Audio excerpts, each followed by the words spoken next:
இனிய காலை வணக்கம் அன்புக்குரிய மாணவர்களே. இன்றைக்கி இனியவை கூறல் அப்படின்ற ஒரு அதிகாரத்திலிருந்து ஒரு அற்புதமான குறள் பார்க்கலாம். முகத்தான் அமர்ந்து இனிது நோக்கி அகத்தானாம் இன்சொல் இனிதே அறம். நம்முடைய வீட்டிற்கு வருகின்றவர்கள் விருந்தினர்களாக இருந்தாலும் நண்பர்களாக இருந்தாலும் யாராக இருந்தாலும் அவர்களை கண்டவுடன் நம்முடைய முகத்தால் விருப்பத்தோடு அவர்களை காண வேண்டும்.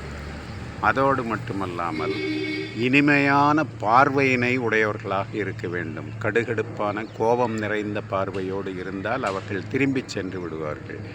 அதேபோன்று மனதிலிருந்து உள்ளன்போடு தோன்றுகின்ற இனிமையான சொற்களை சொல்லுபவர்களாக இருக்க வேண்டும். அதுவே மிகச்சிறந்த அறமாகும். எனவே அற வாழ்க்கையில் வாழ நினைப்பவர்கள் விருந்து உபசரித்தலின் தன்மையினை அறிந்து அதற்கேற்ப வாழ்ந்தால் வாழ்க்கை சிறப்பாக இருக்கும்.